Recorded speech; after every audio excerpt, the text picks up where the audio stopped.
허경영 강연을 시청하면 좋은 일이 생길 거야. 네, 여러분 안녕하세요. 허경영을 다시 보다 허경영 리뷰의 홍초경 팀장입니다. 제가 최근에 그 부모님을 뵈러 저기 강원도 태빙에 갔다 왔어요. 또 그 시골에 갈 일이 생겨가지고 제 아버님 고향이 경북 예천인데 거기 옆에 위치한 영주에 좀 다녀왔습니다. 불과 한 10년 전만 해도 굉장히 우리 시골에 가보면은 이웃집 사람들도 많고 명절 때만 되면 되게 바글바글한 분위기였는데 어느샌가부터 이제 시골에 내려가면은 이 마을이 너무나 허전하고 썰렁한 거예요. 마을에서 예전에는 이렇게 길 가다 보면 어른들도 많이 만나고 이웃들도 많이 만나서 서로 인사하는 경우도 많았는데 지금은 진짜 한 예를 들어서 예전에만 한 15군데 정도가 있었다면은 지금은 4집 정도 남아있는 것 같아요. 저희 동네는. 그리고 거기도 다 그냥 나이 드신 할머니만 혼자 살아서 남아 계시고 나머지 분들은 그 시골집에 있는 경우가 별로 없더라고요. 그래서 그런 모습 보면서 야 이거 큰일 났다. 만약에 한 5년 뒤, 10년 뒤에 지금 내가 보고 있는 이 할머니들마저 다 돌아가시게 되면은 그때 내가 자주 놀러 갔던 시골은 유지가 될 수 있을까? 소멸되지 않을까? 뭐 그런 생각이 들었어요. 그래서 그런 걸 생각하다 보니까 오늘은 그런 것과 관련된 허경영 총재님의 영상을 한번 보려고 합니다. 지금 노인들만 절반이나 되는데 노인 다 돌아가고 나면 인구 있습니까? 그 결국 외국 사람들이 와야 돼. 그 외국 사람들을 우리가 끌어와야 공장도 돌리고도 할 거 아니에요? 그럼 나라 망하는 겁니다. 지금 시골에 가면은 초등학교에 그 순수한 우리나라 엄마를 둔 애는 그 학교 와서 쪽도 못 써요. 왕따를 당해. 그 이걸 내가 30년 전에 결혼하면 1억 주겠다니까 사기꾼이다. 무슨 돈으로 주냐? 사기꾼이 대통령 나올 수 없습니다.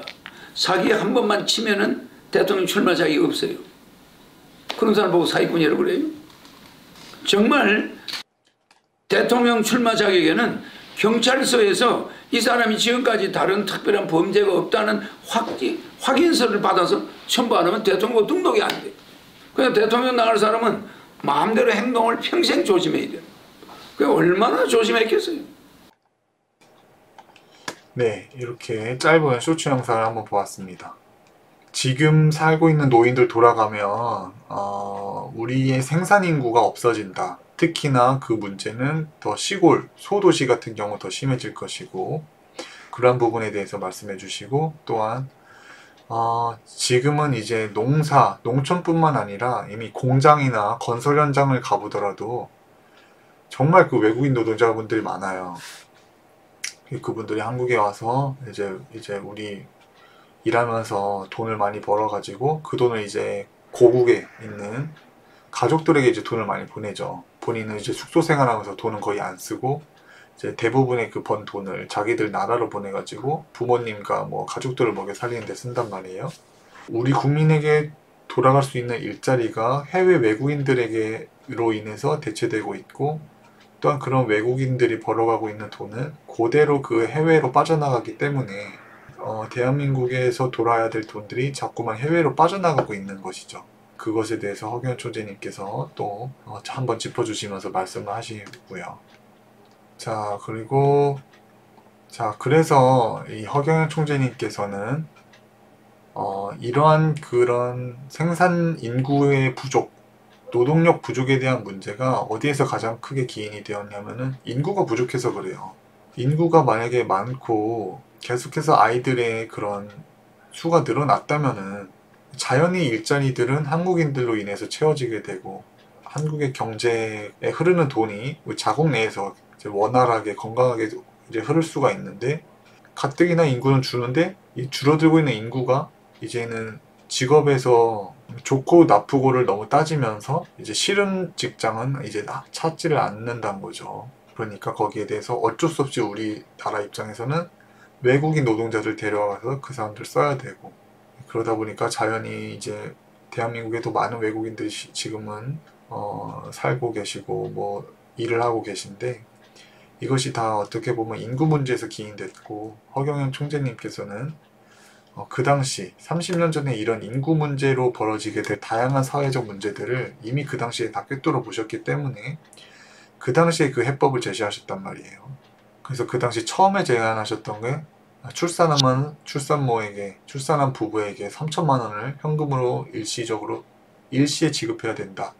이런 공약을 하셨는데, 그게 이제 또 허경영 총재님께서 허황되다, 사기꾼이다라는 말을 듣게 되었던 출산수당이었는데, 지금의 세상에 와서 보니까 오히려 그 당시 허경영 총재님께서 주장하셨던 그 당시에 만약에 출산수당을 지급하기 시작했더라면은 지금 우리 대한민국 이런 큰 인구 감소 문제를 겪지는 않았을 거란 말이죠. 그리고 지금까지 대한민국 정부가 저출산 문제를 해결하기 위해서 쓴 국가 예산이 거의 300조 가까이 되거든요. 300조라는 돈을 썼는데 결국 출산율은 늘어나는 효과를 못 보고 출산율은 계속해서 감소하는 추세였어요. 하지만 이 당시 허경영 총재님께서 처음에 출산수당을 지급하던 당시에 만약에 이 말을 참고해가지고 이러한 방식의 정책을 정부 고위 관료들이 펼쳤더라면 대한민국의 이런 저출산 문제는 지금처럼 심각하지 않았을 것이고 또 보다 더 적은 비용으로 이 저출산 문제를 해결하기가 수월했을 것이다 라고 생각이 됩니다. 그래서 이 모든 것을 꿰뚫고 보셨던 허경영 총재님께서는 인구 문제를 바로 해결해 줄 수 있는 일시에 목돈을 지급하는 현금 지급성 공약을 처음으로 주장을 하셨는데 그게 그 당시는 완전히 너무나 허황되고 뭔가 너무 파격적이고 너무 말도 안 되는 공약으로 주변 사람들에게 받아들여졌다. 하지만 지금 보면 어때요? 뭐 다들 지금 뭐 출산하는 거에 대해서 이제 금전적인 지원을 해주고 있죠. 그런 거 보면은 이분은 정말 뛰어나신 굉장히 앞을 멀리 내다보시는 해안이 있으신 분이다 라고 생각이 됩니다. 요거는 강연짤에 올라온 쇼츠인데요. 우리나라 농업 돌아가는 수준 별덜이라고 와 있네요. 젊은이들이 컴퓨터 앞에만 앉아있어. 농사 안 지어? 나라봐. 나는 모든 것을 영안으로 바라봐 안 봐? 바라보고 있죠? 그러니까 여러분들은 망조가 드는 세상을 만들어놔. 야, 저 농약 줘. 과일나무에. 왜? 외국 사람들이 농약, 야씨 우리나라도 아닌데 마구잡이를 뿌려. 맞아. 야, 저 상추밭 오늘 약 주는 날이야. 쉐를 뿌려. 먹는 건 누가 먹어? 우리가 먹어. 우리 애들이. 근데 그 농사 짓는 사람들은 우리 국민의 건강하고 관계 있나 없나? 우리가 월급 받아가 자기 나라를 보내. 자기 식구들이 살아가. 우리의 그 농민들이 다 어디 갔노? 노인네만 남아가지고 젊은이들은 전부 외국 근로자. 거기에 한 해 동안 빠져나가는 돈이 농사 수입의 90%가 빠져나가. 그 여러분들은 우리나라 이거 어떻게 돌아가는지 알아요?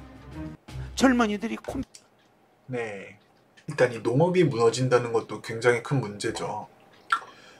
예를 들어 전쟁이 난다거나 전 세계에 닥칠 뭐 어떤 경제 대공황이 온다면은 가장 중요한 게 이제 실질적인 어떤 물건들에 대한 가치가 급증하고 특히나 식료품, 농산물 같은 것들의 가격이 엄청나게 비싸진단 말이에요. 이러한 상황에서 만약에 우리나라 국민들을 위해 농산물을 지급할 만약에 능력이 안 된다. 그때면 우리는 정말 엄청나게 큰 비용을 지불하고서 외국에서 이러한 농산물을 사와야 되는 상황에 놓입니다. 그렇기 때문에 특히나 이런 분단국가에 있고 주변에 강대국들에 둘러싸인 우리나라 같은 경우에는 농업에 대한 그런 식량 자급률도 굉장히 중요하다라고 생각이 되고, 그런데 이런 농업이 지금 무너져 가고 있다는 것이죠. 이제 시골에 가보면은 토종 한국인보다도 이런 외국 혼혈계의 아이들이 더 많은 비율을 차지하고 있는 이런 사회적 현상을 허경영 총재님께서는 어떻게 바라보고 계시고 어떠한 해결책을 제시하고 계시는지 한번 저희 같이 영상을 시청해 보도록 하겠습니다. 허경영의 농업 뉴딜 정책, 허경영 강연짤에 올라온 영상입니다. 무려 4년 전 영상이네요. 이게 워낙 예전 영상이라서 아마 지금 보시는 분들 중에는 못 보신 분들도 꽤나 있으실 것 같은데 같이 한번 시청해 보도록 하겠습니다. 삼성이 많이 벌고 대기업이 많이 번다 이 말이야. 버는데 예를 들어서 농부가 요 마을에 농부가 50명이 살아. 근데 트랙터 업자가 딱 가가지고 집집마다 가서 트랙터 한 대씩 사라는 거야. 트랙터 한 대가 3천만 원이야. 그러면 50가구 곱하기 3천만 원. 대단하죠, 그죠? 이렇게 팔아먹으려고 해. 트랙터 없잖아. 그런데 허경영이가 탁 나타나죠. 뭘 하는지 알아요? 이제는 질적인 시대야. 이럴 필요가 없어. 트랙터 한 대면 돼. 우리 마을에 트랙터 한 대 가지고 빌려서 일을 하자. 맞아 안 맞아? 그렇게 해야 돼 안 해야 돼? 뭐 때문에 50가구가 50대를 사냐고 3천만 원짜리를. 맞아 안 맞아요? 경제적으로 머리가 돌아가는 사람은 야 옆집에서 트랙터를 샀어. 안 입고 와. 나도 사자. 이러면 되나 안 돼? 나라 망하는 거야. 대통령은 이런 것을 쓸데없는 그것이 트랙터 없지 않은 돈을 벌겠지. 맞아 맞아요. 국가적으로는 논밭대기 한 대평 가지고 야 10마지 가지고 트랙터 사요? 그럼 그게 망하는 거야 집안. 네, 이 트랙터에 비유해서 말씀을 해주셨는데 정말 그런 것 같습니다. 국가의 지도자라는 역할은 이런 것 같아요. 불필요하게 소모되고 있는 것들, 아니면 비효율적으로 운영되고 있는 이런 제도들을 탁탁탁탁 정리를 해주고 그런 잔가지들을 쳐주면서 국민과 국가가 올바른 방향으로 나아갈 수 있게끔 그런 방향성을 잡아주는 게 지도자의 역할이라고 생각되는데, 농촌에 가보면 뭐 밭도 얼마 안 되는데 그걸 각자가 다 모든 경운기와 트랙터를 가지고서 그것을 이용을 해야 될까요? 그건 너무나 비효율적이고 생산성에도 문제가 있고 정말 그것은 트랙터를 팔고 뭐 경운기를 파는 업자들에게는 좋겠지만 농민들이나 국가적 차원에서도 이거는 효율이 떨어지고 손실이 크단 말이죠. 그리고 비단 이것은 일단 농업에 쓰이는 트랙터뿐만이 아니라 지금의 국가의 예산 같은 경우도 이 중간 단계에 있는 사람들이 정작 그 모든 것들에 대한 폭리를 취하는 경우가 굉장히 많아 보입니다. 국가에서 국민을 위한 정책을 피하기 위해서 예산을 책정을 한단 말이죠. 자, 그러면 애초에 이것들은 모두가 다 그 국민들에게 도움을 주기 위해서 책정이 된 예산들인데, 정작 이것이 전달되는 과정을 보다 보니까 중간쯤에서 뭔가 다 사라지는 거예요. 이 예산이 도움을 필요로 하는 국민들에게 오롯이 간다기보다도 이 정책을 집행하는 그 여러 부서를 거치면 거칠수록 거기에서 더 많은 예산들이 소모가 되고 정작 도움을 필요하는 국민들에게 돈이 얼마 없게 된단 말이죠. 그 돈들이 다 이상한 곳에 사라졌단 말이에요. 작년에 45조 어마어마한 금액의 그 돈이 어딘가로 사라졌단 말이죠. 그러한 것처럼 이 불필요한 것들을, 이런 교통정리를 척척척척 해주는 사람이 있어야지 이 중간 단계에서 배불리는 사람들이 아니라 우리 밑에 있는 국민들과 농민들이 잘 살 수가 있다라고 생각이 됩니다. 맞아 맞아. 이러니까 국가는 적절히 통제를 해서 구조조정을 해줘야 되는 거야. 구조조정. 맞죠? 그래서 지금 구조조정 시대가 와 있어요. 알겠죠? 그래서 허경영은 모든 국가 전체를 구조조정을 하겠다는 게 농업 뉴딜이야. 맞죠? 집집마다 트랙터 가질 필요 없어. 농장을 그냥 하나로 만들어버려. 그냥 대규모로. 맞아요. 그러니까 농업단지를 전국에 1000개를 만드는데 거기에 몇백만 명이 가서 취업을 하는 거야. 국가가. 그게 국가 뉴딜 정책입니다. 그것이 농업 뉴딜이야. 나는 어떤 정치인도 농업 뉴딜 이야기하는 사람 못 들어봤네. 우리 농촌은 농업 뉴딜을 내가 30년 전부터 부르짖었죠. 노인들이 전부 80을 다가가고 있어. 맞아 안 맞아요? 마을 회관에 가서 농약을 막 반찬에 비벼가지고 먹고 죽고 쓰러지고 이래요. 왜? 노인들이 판단력이 별로 없으니까. 맞아요. 농약을 설탕인 줄 알고 집어넣어서 국수를 비벼 먹고 죽어요. 이런 노인들이 시골에 점점 늘어나. 웃을 일이 아닙니다. 그러면 그 사람들이 가지는 노는 어떻게 되겠어? 밭은. 그래 안 그래요? 이거를 구조조정해야 돼. 몽땅 국가가 관리를 맡아가지고 농업 뉴딜을 해야 돼 안 해야 돼? 그러면 직장인들이 줄어드는, 국제경쟁에 줄어드는 사람은 농업에서 흡수해버려. 맞죠? 그럼 농사 잘 되겠어 안 되겠어? 그러면은 농부들도 좋고, 자, 그 사람들은 자기들이 평소에 소출하던 만큼 우리는 주면 되잖아. 그럼 전부 논밭을 다 받아가지고 프로세스를 밀어가지고 경작지가 아주 멋있게. 알겠죠? 때가 필요하던 경운기가, 트랙터가 한 대면 돼. 두 대면 되고. 그래 안 그래? 그리고 젊은 인력들이 거기 가서 농업기계. 자, 그래서 허경영 총재님 총재님께서는 그 농업 뉴딜을 할 것이라고 말씀을 하십니다. 각 집집마다 그 얼마 안 되는 밭을 농사를 짓기 위해서는 뭐 집집마다 삽도 있어야 되고 괭이도 있어야 되고 뭐 경운기도 있어야 되고 뭐 이제 트랙터도 있어야 되고 다양한 일거리가 너무나 많단 말이죠. 그런데 이것을 허경영 총재님께서는 정부 차원에서 이제 농장을 통합시켜 가지고 대규모 농업단지를 만들겠다고 말씀하시는 거예요. 그러면 이게 각 집집마다 있어야 될 그 농기구들을 살 필요가 없어지고 하나의 거대한 그런 농업단지를 운영하기 위해서 하나의 시스템으로 이게 운영이 되다 보니까 불필요한 지출이 사라진단 말이에요. 뭐 타러 이걸 집집마다 뭐 여러 개 뭐 트럭 있어야 되고 경운기 있어야 되고 뭐 삽도 있어야 되고 막 그런 게 없어도 되고 그냥 다 통합해서 하나로만 운영을 하다 보면은 당연히 이 생산에 들어가는 그 비용이 줄어들 수가 있겠죠. 뭐 트랙터 30대까지 필요할 것도 아니고 한두 대로 그냥 돌리면 되니까. 그러고 이것을 이제 대규모 농업단지를 구축해서 농업을 하다 보면은 전문성이 생깁니다. 누군가는 트랙터만 몰 수가 있고 누군가는 이제 씨앗을 뿌리는 것 아니면 누군가는 이제 거두는 것만 이제 뭔가 그 딱딱 필요한 포지션에 인력을 배치함으로써 딱 자기의 업무에 대한 그런 전문성을 갖추기 때문에 생산 효율이 또 굉장히 늘어나죠. 자, 그래서 들어가는 비용이 줄어들면서 이 농업 단지에서 나오는 농산물들은 그 생산 단가가 낮아지게 되는 겁니다.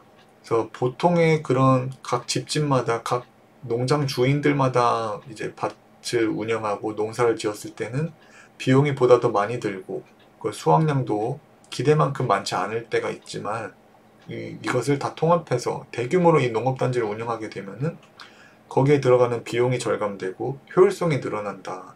그럼으로써 농산물을 만드는데 보다 더 적은 비용이 들어갔기 때문에 우린 소비자 입장에서는 보다 더 저렴하게 보다 더 낮은 가격으로 농산물을 먹을 수가 있게 됩니다. 그러면 이제 물가 안정에 대한 효과도 있으면서 일거리 창출에 대한 효과도 있고 거기다가 농업이 더 발달되고 효율성도 증대가 되다 보니까 굉장히 좋은 정책이라고 생각이 되는 것이 이제 허경영 총재님께서 말씀하시는 농업 뉴딜 정책으로 보입니다. 관리하고 재밌잖아요. 네. 노인들은 농사 짓는 거 가르쳐주고, 그러니까 20세부터 100세까지 그냥 뉴딜 단지가 1000군데 몇백만 명이 있는 거야. 군대는 저리 가라야. 전쟁 때는 그 사람들 동원해버리면 전쟁이 그냥 맞아 안 맞아요? 그래서 내가 30년 전에 농업 뉴딜을 주장할 때 아무도 거기에 관심이 없었어. 근데 나는 이미 계획이 서 있죠? 네. 농업 뉴딜 단지에다가 국민 한 사람당 150만 원씩 주죠. 그러면 부부가 들어가면 300이 나오죠? 두 부부가 농업 뉴딜 단지가 실업자니까 그러면 밥 먹고 자고 200만 원 나오죠? 100만 원씩 나오니까 농업 뉴딜 단지는 무조건 먹고 자고 100만 원이야. 토요일 일요일은 무조건 놀아. 토요일은 무조건 강사가 오고 일요일 날은 유명한 강사들이 와 국민 의식을 높여주는 거야.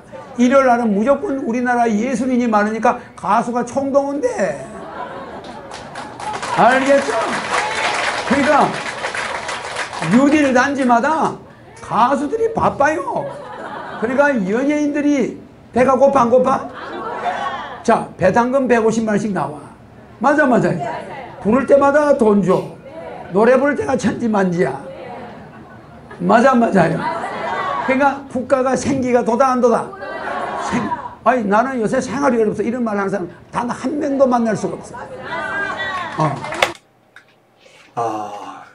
정말 듣기만 해도 그려져요. 국가의 생기가 돋아나고 국민들의 어떤 그런 활력이 생기고 이제 허경영 총재님께서 우리 민족이 그 신명의 민족이다.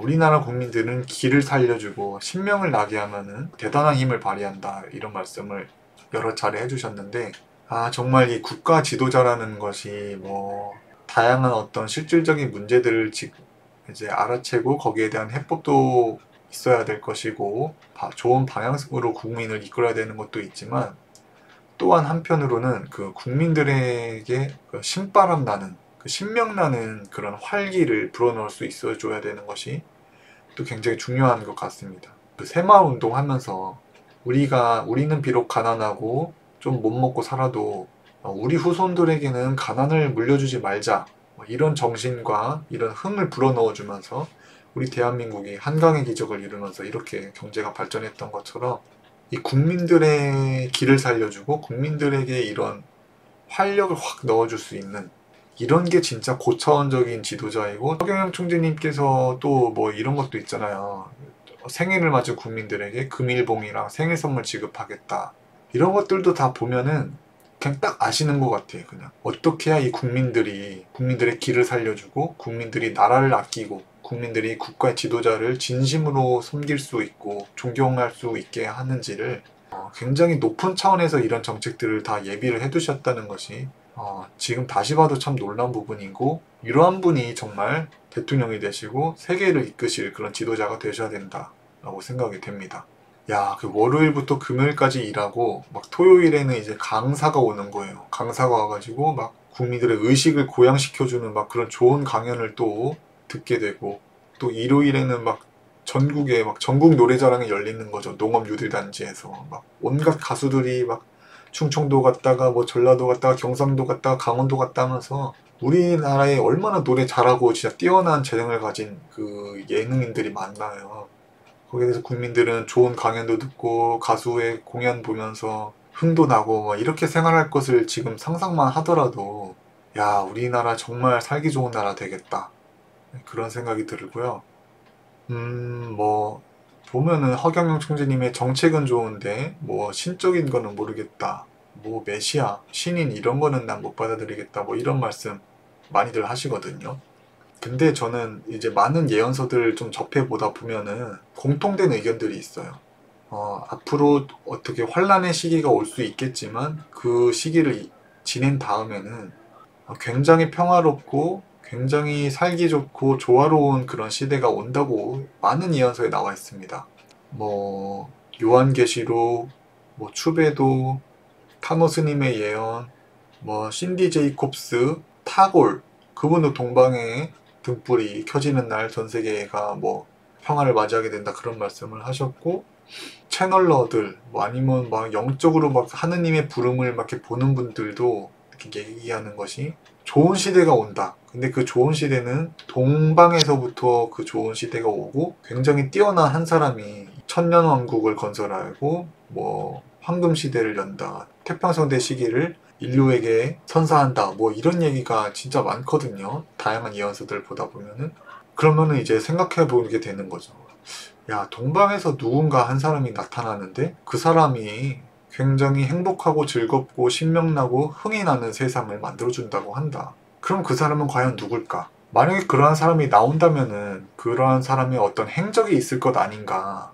미래의 그 태평성대를 열기 위해서 온다는 인물은 지금 무엇을 하고 있고 또한 것들을 말을 하고 있을까? 이런 걸 생각하다 보면은 그냥 딱 그 예언서에 나온 인물이 너무 허경영 총재님이신 거예요. 지금 말씀하셨던 농업류들만 보더라도 이것이 시행되었을 때 얼마나 그 좋은 효과들이 많고 얼마나 국민들이 즐겁게 정말 생활하면서도 고차원적인 그런 문화생활도 즐길 수 있게 될지, 이분께서 말씀하시는 것대로 나라의 그런 것들이 이제 시행이 되다 보면은 이것이 우리가 지금 기다리고 있는 숱한 예언서에서 말하는 그런 천년 왕국 시대가 바로 이 허경영 총재님께서 주장하시는 이런 모든 정책들이 시행이 되었을 때, 그때가 예언서에서 말하는 위대한 인물 한 명이 이 전 세계를 화목한 세계로 만들다는 것이 이런 허경영 총재님의 이런 정책들이구나, 화합된 시대를 열기 위해서 오신 분이 바로 이 허경영 총재님이시구나 라고 이게 저는 생각이 되었습니다. 그럼 또 다음 부분 또 시청하겠습니다. 어떤 사람이 나는 생활이 어렵다 이런 말을 하면 뭐라고 그러세요? 아니 국민배당은 어디다 쓰시오? 맞아. 아니 농업유들단지는 사람 얼마든지 받아주는데 맞아요. 아니 뭐 때문에 돈 이야기하는 사람이 있냐고. 맞아요. 세상에 이런 별천지가 없어. 지상낙원이야. 이렇게 해주고 세상에 이런 낙원이 없다. 딱 그 말이, 그 말씀이 딱 그 예언서에서 말하는 그런 인류가 화목해지고 모든 세계에 뭐 울타리가 없어지고 모든 사람들이 뭐 조화롭게 평화롭게 서로 위하면서 살아갈 수 있는 그런 시대, 그것이 바로 허경영 총재님께서 집권하시는 그날이라고 생각됩니다. 그래서 이렇게 사회적으로 좋은 시스템들이 갖춰지게 되면은 그때가 되면 진짜 뭐 대통령 탓을 하거나 뭐 나라 욕을 한다거나 아니면 세상이 뭐 이따위야, 나는 왜 살아야 되는지 모르겠어, 왜 내 삶은 이렇게 힘든 거야, 뭐 이렇게 막 세상을 탓하거나 비관적으로 될 사람이 많이 없어질 것 같아요.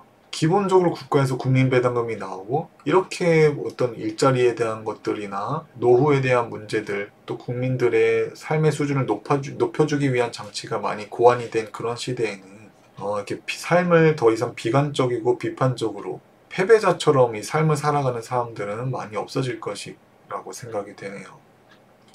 그다음 기업인들은 구속하지 말고 가능하면 벌금으로 하고, 거기서 벌금이 1년에 한 100조가 나와. 그거 여러분들 배당금으로 나가요. 지금은 가다 놓고 먹여 살려?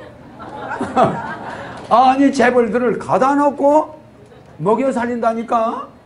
국가 손실이 얼마나 커. 그래 안 그래? 그럴 필요 없어요. 그래 기업체가 뭘 잘못했다, 왜 굳이 꼭 이재용을 잡아놓게 되겠어? 그래 안 그래? 국제적인 망신이고 우리 대한민국 기업의 경쟁력을 떨어뜨려. 사법부가 그거 하라고 있습니까? 그런 것이 발견될 때는 가차없이 돈으로 가져와. 국민들은 얼마든지 위반하라고 고사를 지내. 저는 이 허경영 총재님께서 방금 말씀하신 이 부분이 너무 공감이 되는 부분인데, 또 지금 사회에선 잘 사람들이 이해를 안 해주는 것 같은 부분이기도 해요. 그래서 모든 뭐 교도소 많이 줄이고 재산비례 벌금으로 한다 이런 말씀을 하신 게 언론에 나왔었는데, 거기에 대해서 패널에 대한 반응들이 뭐 이런 얘기를 하더라고요. 도덕적이지 않다. 뭐 죄를 지었으면 그 죄값을 치러야지 그걸 돈 주고 땡하냐 뭐 이런 식으로 발언을 했던 분이 계셨는데, 지금 우리는 그 자본주의 시대잖아요. 물질주의 시대고 우리 대한민국은 자유시장, 그 자본주의를 받아들였기 때문에 이 자본주의에서는 이 모든 것들이 자본으로 통할 수가 있는 시대라고 보는 거기 때문에 잘못한 만큼 죄값을 돈으로 받는 것이, 돈으로 환산해서 매기는 것이 저는 오히려 되게 자연스러운 그 자본주의 시대에 맞는 발상이라고 보거든요. 근데 이 대한민국은 참 이상한 게 헌법에서 분명히 그 종교의 자유를 인정을 하고 있는데 사람들의 인식에서는 종교의 자유가 보이지 않아요. 그리고 우리는 자본주의 시대를 살아가고 있고 돈을 중요하게 여기는 시대인데 거기서 벌금을 돈으로 매기자고 하니까는 갑자기 이제 도덕적인 얘기가 나오는 거죠. 도덕을 따지는 시대가 아닌데 돈으로 좀 벌금을 내자고 했더니만 거기서 또 도덕 얘기를 하고 있고, 그리고 뭐 헌법에 나와 있는 것처럼 남녀는 평등하다라는 것이 명시되어 있는데 정작 그 남녀의 그런 성 갈등은 너무나 대립되는 것을 보면은 우리는 우리를 너무 과대평가한 것 아닌가. 우리의 의식은 우리의 기대치에 못 미친다. 우리 국민이 가지고 있는 의식은 우리가 정해놓은 헌법이라거나 우리가 기대하고 있는 그런 기준치에 못 미치는 것 아닌가. 그런 생각이 듭니다. 종교의 자유라고 해놨는데 뭐 조금만 기존의 종파랑 다르면 이단 취급하고 그 종교단체가 어떤 것을 추구하고 어떠한 것을 실천하고 있는지에 대해서 알아가려는 노력은 전혀 없는 채로 그냥 일단은 사이비라고 못을 박아버린단 말이에요. 사이비가 무슨 뜻인지, 사이비의 기준은 뭔지 그런 것에 대한 뭐 어떤 확고한 그런 기준도 없는데 그냥 뭐 쉽게 사이비 이런 얘기를 하는 걸 보면은 이게 종교의 자유가 정말 보장되고 있는 나라가 맞나 그런 생각이 들 때가 있고요. 맞아요. 아니 국가에 벌금 많이 내가 국민 배당금 많이 주겠다는데 그걸 뭘 우리가 걱정을 해. 맞아요. 마음대로 하라 이거야. 막 상거래법 위반 막 하라 이거야. 막 하라 이거야. 그냥 막 해. 이런 거 있잖아. 인간의 심리가 막 야 해 얼마든지 해 이러면은 막 덜 하게 되는 그런 거 있잖아요. 근데 하지 말라니까 이러면 막 좀 더 하게 되고 괜히 그 오기가 발동해서 그런 것처럼 정말 이 허경영 총재님께서 말씀하신 게 맞는 것 같아요. 지금 보면은 뭐 정치인들과 기업인들이 대립하고 있고 가진 자와 없는 자가 대립하고 있는 뭐 이런 시대인데, 이 허경영 총재님께서는 이러한 것들을 중심에서 그 조화를 자연스럽게 이루어질 수 있는 그러한 비책을 많이 가지고 계신 것 같아요. 그래서 기업인들 욕하거나 기업인들 미워하지 마라. 기업인들 감옥에 넣을 생각하지 마라. 그래봤자 우리에게 돌아오는 게 뭐냐. 그 사람들에게 돈으로 벌금 매기면 그거 우리가 못 사는 사람들 우리가 나눠 가져서 우리 잘 살면 되지 않냐. 그런 자연스러운 변화를 이룰 수 있게끔 허경영 총재님께서 정말 그 뛰어난 공약들을 많이 가지고 계신 것 같습니다. 적발해가지고 벌금 받아와요. 그러면 1년에 100조 정도가 여러분들의 국민 배당금에 투입돼. 얼마나 좋아요. 그래서 네. 그래서 오늘 이렇게 허경영 총재님께서 말씀하시는 농촌 소멸과 식량 위기에 대한 문제들, 정말 명쾌한 답변을 저희가 오늘 허경영 리뷰를 통해서 함께 들어보았습니다. 진짜 누가 뭐라고 하고 뭐 어떤 뭐 비평가들이 뭐라고 하든지 간에 허경영 총재님께서 구상하고 계시는 이러한 모든 비전들은 굉장히 높은 차원에 있다라는 것은 정말 추후에 의심의 여지도 없는 것이라고 생각이 되고요. 이 정도로 생생하게 정말 많은 문제에 대한 해결책을 제시한 사람이 있었나. 그리고 허경영 총재님께서 이제 보여주시는 그런 비전들은 정말 마치 제 눈에 보이듯이 되게 생생하고 실현이 가능할 것 같고, 실현이 된다면은 정말로 모든 국민들이 좋아할 것 같고, 그러한 비전들이 굉장히 많으시잖아요.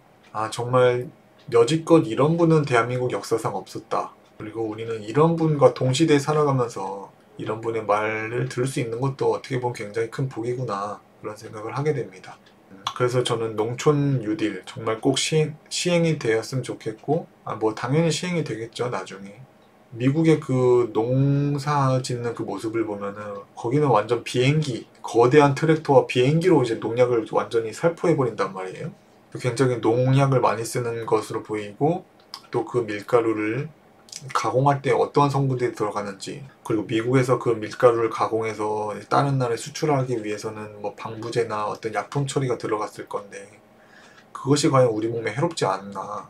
우리는 너무 그런 것에 대해서 경각심 없이 그냥 밀가루 음식을 먹는 것 아닌가? 뭐 그런 생각이 들 때가 있는데, 이렇게 농업 뉴딜을 시행하게 된다면 우리는 진짜 우리 손으로 키운 건강한 농산물을 우리 아이들에게 먹일 수 있고, 우리가 먹을 수 있으면서 우리의 몸도 한층 건강해지고 우리의 경기도 살아나고 일자리도 늘어나면서 정말 뭐 굶어 죽거나 이런 사람도 없고, 뭘 할지 몰라서 아니면 뭐 일자리를 못 구해서 뭐 방황하거나 시간을 허비하는 그런 일들이 많이 사라질 것이라고 보기 때문에 오늘 이렇게 허경영 총재님의 농업 뉴딜 영상 너무나 유익한 시간이었고, 여러분들과 함께 시청해서 뜻깊은 시간이었습니다. 네, 그럼 오늘 허경영 리뷰는 여기까지 하도록 하고, 다음에 또 다른 영상으로 여러분들과 함께하는 시간을 가지도록 하겠습니다. 감사합니다. 내 눈을 바라봐, 넌 행복해지고, 허경영 불러봐, 넌 웃을 수 있고, 허경영 불러봐, 넌 시험하게 right now. 자, 허경영 눈에서 우주 에너지 받으세요. right now.